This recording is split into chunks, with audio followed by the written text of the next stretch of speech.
Hola amigos del comercio, ¿qué tal? Muchísimas gracias por acompañarnos. Como bien saben, estamos en medio de un escándalo por el tema de las vacunas. Justamente para entender la perspectiva desde el lado del derecho penal, nos acompaña hoy día la doctora Romy Chan. Ella es abogada, penalista. Buenos días, doctora, ¿cómo se encuentra?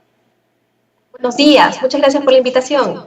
Gracias, doctora. Antes de conversar desde el punto de, justamente desde el lado del derecho penal, yo quería hacer una especie de resumen, ¿no? De alguna manera la cronología de todo este escándalo, que básicamente el 12 de febrero Vizcarra, el expresidente Vizcarra insistía que él y su esposa valientemente eran parte de los 12.000 voluntarios de la vacuna. El 13 de febrero la Cayetano salió a desmentir, la Universidad Peruana Cayetano Heredia salió a desmentir al expresidente y decir que el señor Martín Vizcarra Cornejo y la señora Maribel Díaz Cabello, la esposa del expresidente, no forman parte del grupo de los 12.000 voluntarios sujetos a investigación de la vacuna de Sinopharm, ¿no?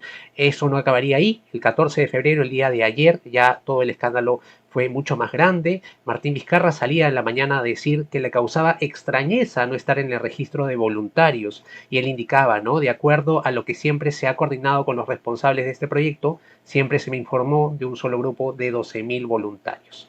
En la noche, Luis Suárez Ognio, médico, quien fue el último viceministro de Salud de Pilar Macetti, confirmó que él y su equipo se vacunaron el año pasado contra el COVID-19. Luego de eso, la ministra de Relaciones Exteriores, Elizabeth Astete, renuncia a su cargo luego de revelar que también fue vacunada contra el COVID-19 el pasado 21 de enero. Unas declaraciones en su comunicado desafortunadas, ciertamente ella indicaba que ella no se podía dar el lujo de caer enferma, eso es lo que indicó Astete a través de su comunicado, ¿no? Luego de eso, el presidente Sagasti salió a indicar que a mostrar su indignación y todo lo que había pasado y indicó que había 2.000 dosis extra, aparte de las dosis que se habían derivado para el estudio, para el ensayo clínico, ¿no? Finalmente, minutos después, la Cayetano Heredia reveló la existencia de 3.200 dosis activas adicionales. No eran 2.000, eran 3.200 dosis activas adicionales que para el que estaban, según lo que se había acordado, estaban dirigidas para el personal de estudio y otros profesionales involucrados de alguna forma con el desarrollo del mismo estudio, ¿no? Ante esa situación, doctora, la primera pregunta quizás es por el lado ya de ciudadana de usted, ¿no? ¿Qué opinión tiene en medio de esta situación? Bueno, la verdad muy decepcionada, ¿no? Porque se nota pues aquí que nuestros dirigentes, nuestros altos funcionarios en el Perú, todo este tiempo no han estado pensando en salir como país juntos del problema, en ser solidarios con las personas que están en primera línea, ahí atendiendo a los enfermos de COVID, a los médicos, enfermeras, técnicos de enfermería, ¿no? ¿Cuántas personas? Sino que han pensado primero en ellos, a pesar de que no eran las personas más expuestas y que más requerían estas dosis, ¿no? O estas vacunas experimentales. Y eso pues nos deja un sinsabor que yo creo que todas y todos los peruanos tenemos que tomar en cuenta de cara a este proceso electoral que se viene. O sea, no podemos volver a permitir tener o elegir personas que no piensen primero en el país y que piensen primero en ellos mismos o en su familia. La siguiente pregunta, doctora, es con respecto ya al plano del derecho penal, ¿no? Se habla con respecto al tema del expresidente Vizcarra de delitos o presuntos delitos como cohecho pasivo, delito de colusión, de alguna manera también se habla también de abuso de autoridad, de falsedad genérica. Desde su perspectiva de especialista en derecho penal, doctora, ¿qué opinión le merece que se habría cometido este tipo de delitos en este caso, en el caso del presidente Vizcarra? Bueno, definitivamente hay una serie de escenarios que se han presentado y que yo creo que con mucho acierto ha generado que la Fiscalía de la Nación abra ya una investigación, ¿no? Ahora, todavía es un poco prematuro porque no sabemos bien qué es lo que ha pasado, saber o decir que exista un delito, que realmente se haya configurado en un ilícito penal. Lo que sí es evidente es que hay una falta ética grave, ¿no? Pero todavía no estamos muy seguros si podría haber o no un delito. De ser el caso, como la Fiscalía de la Nación de alguna manera está intuyendo, ¿no? Que de las vacunas, de estas 3.200 dosis, ¿no? Que daban, que la Cayetano ha reconocido existían como vacunas experimentales, dicen ellos, no de cortesía, no eran nombres, sino vacunas experimentales, ¿no? Si de esas vacunas experimentales se ha utilizado para ponérselas al presidente y a su expresidente y a la ex primera dama, habría que ver por qué y en qué contexto. Porque si de lo que estamos hablando es que el presidente, en abuso de sus atribuciones, abusando de su poder, llamó al director del proyecto de investigación, es decir, al doctor Málaga, y le ordenó, le dijo, oiga, usted esas vacunas que han sobrado me las tiene que dar a mí porque yo voy a decidir a quién se las pongo y yo voy a decirle a mis altos funcionarios, yo creo que ahí sí podríamos hablar de un ilícito penal, ¿no? Pero si ese no fuera el caso y más bien ocurriese que el doctor Málaga le fue a ofrecer al señor Vizcarra y a su esposa y a otros funcionarios estas vacunas, claro, el panorama no sería el mismo, ¿no? ¿Y por qué digo esto? Porque recordemos que la empresa Sinopharm lo que hace no es darle las vacunas experimentales al Estado peruano, se las da a la Universidad Cayetano Heredia y está haciendo el proyecto con la Universidad de San Marcos en el marco de una investigación científica. Y además, como lo mismo lo dice la misma Cayetano, ¿no? Para ser utilizado en las personas que son parte del proyecto. Entonces, ¿eso qué hace?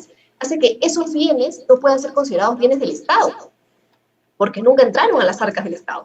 Entonces, habría que ver cómo es que esas vacunas experimentales que estaban en manos de particulares pasan a manos del Estado. Y por eso es que yo descartaría la existencia de un delito de peculado, porque no hay una sustracción de un bien que haya sido dado al Estado, o sea, no es un hurto de un bien que le pertenecía al Estado. Eso nunca debió estar en manos del Estado para empezar. Entonces, la primera premisa. Y también me sería difícil hablar de un tema de corrupción de funcionarios así en primer momento, por parte, sobre todo, de la empresa Sinopharm, o de colusión, ¿no? Porque en verdad yo veo muy poco creíble la posibilidad de que Sinopharm haya utilizado estas vacunas o haya ofrecido estas vacunas a los otros funcionarios como una especie de coima para que le compren vacunas con posterioridad, porque en realidad, si somos realistas, en este momento nosotros estamos en la cola, porque hay un montón de países que le quieren comprar a Sinopharm las vacunas. Entonces, ¿cuál sería el sentido de que Sinopharm ofrezca una coima a algún funcionario del Estado peruano a cambio de que le compren vacunas si en verdad no tiene más vacunas que vender? Entonces yo por ese lado lo veo difícil, pero insisto, ¿no? Sí me parece sano que la Fiscalía de la Nación haya iniciado una investigación para conocer los alcances y ver qué tanto podríamos o no encontrar responsabilidad penal.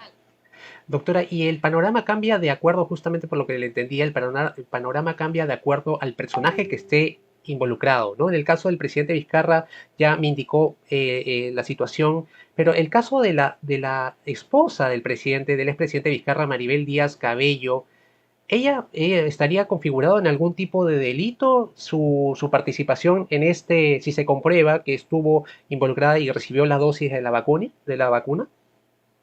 En principio, abuso de autoridad sería difícil porque ella no ostentaba el cargo que obligó de alguna manera o que generó, ¿no?, esta carga para el doctor Málaga de poner la vacuna, ¿no? Pero podríamos hablar en todo caso de un tema de complicidad, habría que ver siempre el supuesto, ¿no? Pero sí es cierto que el panorama cambia en función a cada persona, a cada personaje, porque, por ejemplo, este mismo análisis yo sí creo que es mucho más delicado en el caso de la embajadora, la ex cancillera, ¿no?, la embajadora del Ministerio de Relaciones Exteriores, porque allí sí, ella ha sido beneficiada con la vacuna luego de que se firmara el contrato con Sinopharm en enero de este año. O sea, cuando ya las vacunas estaban llegando al Perú, estaban en camino. Y ahí lo primero que habría que preguntarse es, ¿de dónde salió la vacuna para poder darle a esta exministra? ¿Del grupo de las 3.200 o hablamos de un grupo nuevo de vacunas con los cuales se les ha beneficiado, ¿no? Y además porque ella sí participaba directamente en la negociación, con lo cual figuras como la negociación incompatible o el aprovechamiento indebido del cargo podrían estar un poco más cercanas en su caso, ¿no? Y también yo creo que esto tendría que ser investigado por la Fiscalía.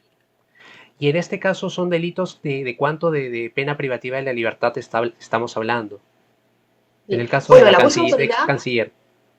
sí, bueno, el abuso de autoridad tiene una pena que va hasta los 3 años, la negociación incompatible o el aprovechamiento indebido del cargo van de 4 a 6 años, y si ya hablamos de algún acto de corrupción o de colusión, ya podríamos hablar de penas que llegan a los 15 años de cárcel. O sea, ya es una lógica distinta, ¿no? Pero siempre, por supuesto, supeditada pues, a un análisis sobre cómo fue que ellos obtienen o tienen acceso a estas vacunas experimentales o vacunas, a final de cuentas, ¿no? Yo creo que siempre es bueno analizar el tema sin apasionamiento, sino lo más objetivo posible. Yo sé que esto indigna y a todos pues nos resulta aberrante, ¿no? O sea, es terrible lo que ha pasado, ¿no? Pero lo cierto es que hay que tomar el caso con objetividad, porque si nosotros nos vamos a poner a realizar investigaciones, por ejemplo, contra los laboratorios médicos o contra Sinopharm, cuando Sinopharm lo único que hizo fue mandar las vacunas para que el director del proyecto científico vea qué hacer con ellas, podríamos más bien entorpecer el proceso de negociación y la compra de vacunas, porque definitivamente ningún laboratorio le va a hacer gracia que nos empecemos a investigar simplemente por un problema interno de nuestro país de no haber manejado con ética, responsabilidad y de manera transparente el uso de estas vacunas que fueron dadas. En el caso, doctora, nos preguntan por los comentarios, tenemos más de 1000 personas conectadas. En el caso del doctor Málaga, ¿no? Él era responsable del cuidado y buen uso de las vacunas. Que nos repita, por favor, qué implicancia a nivel legal podría tener él. Yo creo que en su caso va a ser muy importante la declaración que él dé ante el Ministerio Público de qué fue lo que ocurrió, de cómo es que estas 3.200 dosis que estaban bajo su control y que eran para miembros del equipo médico que trabajaba en el desarrollo de este experimento, terminaron en manos de funcionarios públicos. ¿Fue porque se lo ordenó el presidente de la República? ¿Fue porque se lo pidió diciéndole que si no iba a obstaculizar su proyecto? Porque, ojo, hasta incluso se ha falseado información sobre el ingreso del doctor Málaga y la enfermera para poder vacunar al señor Vizcarra. ¿Por qué se hace esto? O sea, eso era evidente que se buscaba ocultar, ¿no? Entonces, él tendrá que dar luces sobre qué fue lo que pasó. Si lo que pasó es que él no estuvo presionado, sino que más bien él ha canjeado algún tipo de beneficio a su favor a cambio de entregar estas vacunas, cosa que sí es inaceptable, ahí sí podríamos hablar de responsabilidades penales para él, ¿no? Pero si él simplemente tuvo que acceder al pedido que él en ese entonces, presidente de la República, le estaba haciendo, o la orden que le daría respecto a que tiene que entregar las vacunas que sobraran, bueno, habría que evaluar ese contexto y ver que tal vez él no tiene responsabilidad penal, sino más bien habría sido un profesional que se ha visto expuesto indebidamente frente a este requerimiento abusivo por parte de quien en ese momento era el presidente de la República. Y ahí la situación se complicaría para el expresidente. Y justamente usted mencionaba, ¿no? Que la fiscal de la Nación abrió una investigación preliminar a Martín Vizcarra por el tema de las vacunas. Pero se habla también de un antejuicio, ¿no? Si bien es un proceso lo de la fiscalía, hay que pasar por un antejuicio. No sé si nos pueda precisar este último detalle del antejuicio y cuál es el proceso. Sí, de todas maneras, esto es necesario hacerlo en el Congreso de la República, porque recordemos que si bien se ha eliminado la inmunidad, el antejuicio político y todo lo vinculado a los delitos cometidos en el ejercicio de las funciones como funcionario, en este caso presidente de la República, sí requiere una aprobación del Congreso para que pueda procesarse de la persona. Entonces, en este caso, el señor Vizcarra goza de este beneficio, de este privilegio, ¿no? Todo el tiempo, por todos los actos que realizó durante todo el tiempo en el que estuvo ocupando el cargo de presidente de la República y hasta 5 años después. Esa es la razón por la cual el Congreso va a tener que realizar este juicio político, formular una acusación constitucional y a partir de ello que recién la Fiscalía podría ir de plano, o sea, ir de lleno con todo lo que es la investigación y un eventual procesamiento en su contra. Ok, doctor, ha sido un gusto conversar con usted. Yo le doy el pase como siempre hago con mis invitados. Si quiere agregar algo, subrayar algo de todo lo que hemos comentado, por favor, adelante. Bueno, yo creo que este es el momento para que asumamos las elecciones que se vienen con responsabilidad y pensemos muy bien por cuáles son las personas que queremos elegir como representantes, ¿no? Porque mientras nosotros no hagamos un voto responsable, informado y tomando en cuenta el perfil de las personas que postulan a los puestos, lamentablemente vamos a seguir teniendo problemas de esta naturaleza y tan poco éticos en nuestro país. Genial, estuvimos con la doctora Romy Chan, abogada penalista. Le agradecemos muchísimo su tiempo, doctora. No, a ustedes, gracias por la invitación. Gracias también a esas 1100 personas que nos han acompañado durante esta conversación. Esperemos que les haya servido el conocimiento que compartirlo. Por favor, les pedimos que si eso cumple, esta transmisión cumple con eso, la compartan entre sus conocidos. Listo, conmigo será hasta dentro de unos minutos. Cuídense mucho. Gracias por estar ahí. Chau, chau.